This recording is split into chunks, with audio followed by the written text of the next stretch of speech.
Salut tout le monde, bienvenue dans ces débriefs de la liste des 30 nominés du Ballon d'Or de France Football. Et oui, France Football nous a sorti la liste des 30 meilleurs joueurs au monde ici, qui a été établie par France Football, mais cette liste suscite beaucoup de débats, beaucoup de réactions. Et déjà, sur cette liste, si on essaie de voir les nominés sur les 30 nominés, on va essayer un peu de voir ligne par ligne ici. Comment est-ce que France Football a fait pour choisir ses 30 meilleurs joueurs? Même s'il faut le reconnaître, c'est pas facile de choisir parmi tant de meilleurs joueurs au monde, de faire un choix de 30 joueurs, c'est vraiment pas du tout easy. Mais là, France Football doit encore travailler encore le plus. Parce que là, si vous prenez sur les 30 nominés, en fait, si vous prenez, comme j'ai dit, ligne sur ligne, pour ceux qui ont regardé la saison dernière précédente, ici vous prenez ligne par ligne les gardiens, les défenseurs. Quand vous dites défenseurs, il y a les centraux et les latéraux. Quand vous prenez maintenant les milieux, les attaquants, mais ceux qui sont le plus représentés sur cette liste ici, c'est les attaquants naturellement, et on voit que le Ballon d'Or la plupart du temps, ça récompense que les attaquants. Récemment, dernièrement en 2018, ils ont récompensé un milieu ici, Luka Modric. Sinon, c'était que des joueurs de devant, c'était que des buteurs. Pourtant, le football, c'est pas que des attaquants actuellement. On a vu le football, ça a évolué surtout cette saison précédente. On a vu, c'est un football beaucoup plus collectif, c'est un football beaucoup plus dans l'ensemble. C'est-à-dire que l'ensemble des joueurs, l'ensemble des 11 joueurs sont concernés, même les remplaçants. On a vu Hansi Flick, ce qu'il a fait au Barça. On a vu Luis Enrique, ce qu'il nous a sorti cette saison. Donc, des équipes aussi comme Liverpool, c'est des équipes qui ont été hyper collectives. Donc, tu peux pas enlever un seul joueur, dire c'est lui seul qui est bon ou c'est lui seul qui est meilleur. C'est un ensemble, c'est tout le monde qui vient aider, c'est tout le monde qui apporte sa contribution, j'ai envie de dire ici, à l'édifice du football. Mais là, c'est qu'on voit dans cette nomination. Je vais vous citer déjà les 30 nominés du Ballon d'Or. Vous comprendrez ce que j'ai dit en fait. Ils ont nommé ici Ousmane Dembélé, c'est un attaquant. Lamine Yamal, c'est un attaquant. Gianluigi Donnarumma, ici, le gardien italien qui joue à Paris, c'est un gardien. Ils ont nommé Jude Bellingham, Sergio Guirassy, le buteur de Dortmund, l'international guinéen, malheureusement qui s'est pas qualifié pour la CAN, mais qui a été nominé suite à sa performance, je me dis, au club. Donc, il y a Erling Haaland. Pourquoi lui aussi? Il est là, Erling Haaland, le joueur de Manchester City. D'accord, chaque saison, il est là. Il est prêt à planter des 20 buts, des 15 buts plus.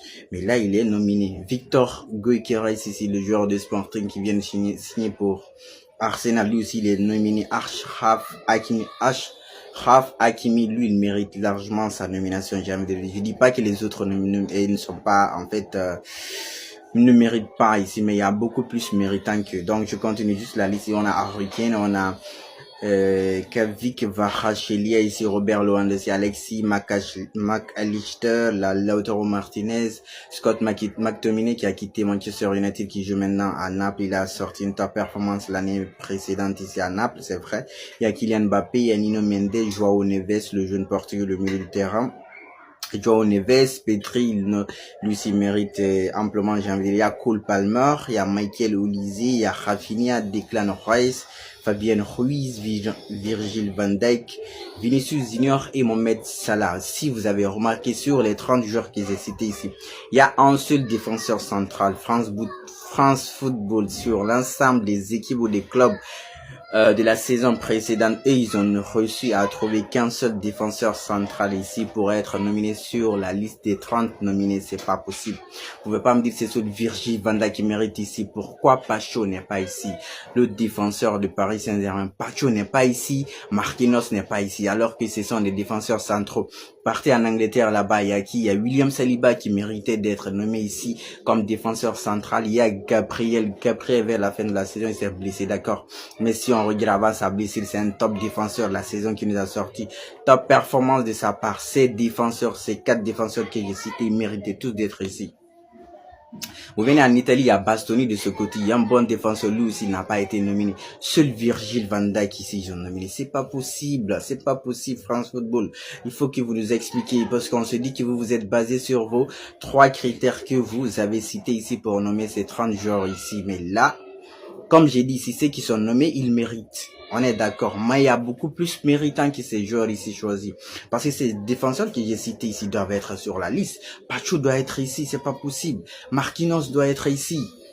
Non, on va dire Paris a eu quoi, 9 joueurs nominés sur 30 ici, soit le club qui a eu le plus grand nombre, le représentant nominé ici dans la liste du Ballon d'Or. Précédemment, c'était le Real Madrid qui avait eu ça, c'était en 2018. Le Real Madrid avait reçu aussi à planter 8 joueurs, à avoir 8 joueurs nominés au Ballon d'Or.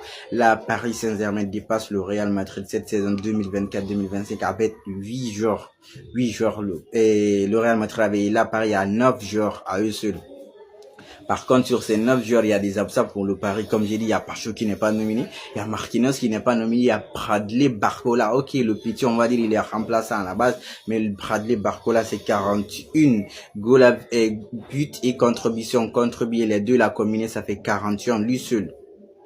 C'est stats, mais le petit n'a pas nominé. C'est pas possible. C'est les Désiré 2 qui sont nommés, c'est les Dembélé, les Fabien Ruiz. Mais il y a aussi des joueurs ici qui ont fêté ici leur première nomination ici sur la liste des 30 nominés ici. Je vais parler ici de quelques-uns. Vous pouvez me rectifier, mais je crois que Serhou Guirassy vient de fêter sa première nomination dans ce Ballon d'Or. Désiré Doué ici, la même chose. De Victor Gyökeres, pareil, qui encore... Voilà, qui d'autre? Je crois qu'il y a certains joueurs qui fêtent leur première nomination. Fabien Ruiz aussi, lui aussi, c'est sa première nomination. C'est de vous dire que ce débat va continuer, j'ai envie de dire, sur la liste des 30 nominés du Ballon d'Or.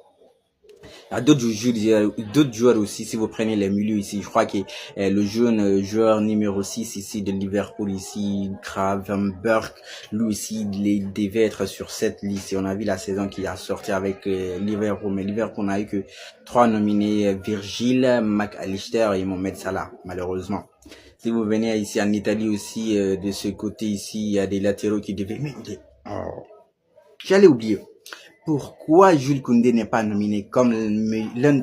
Jules Koundé, quand vous allez vers Hakimi, vous avez Denzel Dumfries, il est 3e. Il est sur la table des meilleurs latéraux, en tout cas la saison précédente. Top performance, lui aussi, avant sa blessure, il n'y avait pas quelqu'un sur sa table. Jules Koundé a été le joueur qui a... Jules Koundé a été très utilisé ici par Hansi Flick. Il a eu beaucoup de minutes. S'il s'était pas blessé, il allait continuer comme ça. Mais malheureusement, le gars, lui aussi, il n'est pas sur la liste des 30 nominés. Vous voyez ça? De l'autre côté, c'est Di Marco aussi, il n'est pas sur cette liste. Comment est-ce possible? Di Marco n'est pas nominé. Bon, c'est vrai qu'on ne peut pas aussi nommer tout le monde, mais là, je sais pas si ceux qui font cette liste ici, ils regardent le football, ils regardent les 5 grands championnats, ils regardent les compétitions, l'ensemble des compétitions. Peut-être ils choisissent des matchs où ils vont regarder, ou je sais pas moi, mais là, il y a des joueurs qui méritent, ou je sais pas, il faut élargir la liste des 30 nominés, je sais pas, vous dites 35 nominés, ou bien 40 nominés, ou bien vous dites nominés par ligne, les meilleurs gardiens nominés pour le Ballon d'Or, vous dites ça, les meilleurs défenseurs nominés pour le Ballon d'Or, de suite, les milieux et les attaquants. Mais là, on a beaucoup plus d'attaquants nommés que de défenseurs, que des milieux. Un seul défenseur central, vous imaginez Virgil van Dijk, alors que j'ai cité ces défenseurs-là. Sur la liste des 30 aussi, on a eu les 30 nominés, on ne sait pas qui va être le Ballon d'Or certainement, on sait tous les plus favoris actuellement, c'est Dembélé, Lamine Yamal, Rafinha, donc c'est le top 3 pour moi. Mais Vinicius aussi, je crois que Vinicius, c'est sa saison précédente, c'est à cause de ça et le nom qui a fait qu'il est nominé, sinon Vinicius nous a pas sorti une top performance, mais il a le nom, il est connu, il est populaire, donc ce qui fait qu'il est nommé. Même Jude Bellingham, il y a Federico Valverde, lui aussi n'est pas sur la liste, Federico Valverde n'est pas sur la liste. Vous voyez-vous ça, c'est pas facile. Bon, comme j'ai dit, ils pouvaient pas nominer tout le monde ici. Il y a la liste aussi des gardiens nominés. Je crois que là-bas, c'est Gianluigi Donnarumma qui doit être gardien. Sur le prix de Copa, c'est-à-dire les meilleurs jeunes joueurs ici, moins de 21 ans ici, Lamine Yamal, s'il ne remporte pas le Ballon d'Or, il va remporter le trophée pour la deuxième fois de suite ici. Lamine Yamal va remporter le trophée du meilleur jeune joueur. Sur Yacine Bono, j'ai dit c'est Gianluigi Donnarumma et puis meilleur jeune joueur. Les coachs aussi, les meilleurs entraîneurs nominés, je crois que on a eu de bons coachs, Luis Enrique ici, Enzo Maresca ici, et Arnaud Slot ici, Hansi Flick ici, Conte, je crois que là-bas aussi, c'est lui qui a remporté la Ligue des Champions pour moi par favori. Je veux parler ici de Luis Enrique. Je sais pas qu'est-ce que vous en dites, dites-moi en commentaire ce que vous avez pensé de cette liste des 30 nominés ici. Et Qui voyez-vous sur cette liste qui est absent? Surtout les absents, parlez-moi des absents. En attendant le prochain débrief. En attendant le prochain débrief, on continue de liker. Surtout, on reste safe. Le championnat va commencer. On va continuer le débrief, Inch'Allah.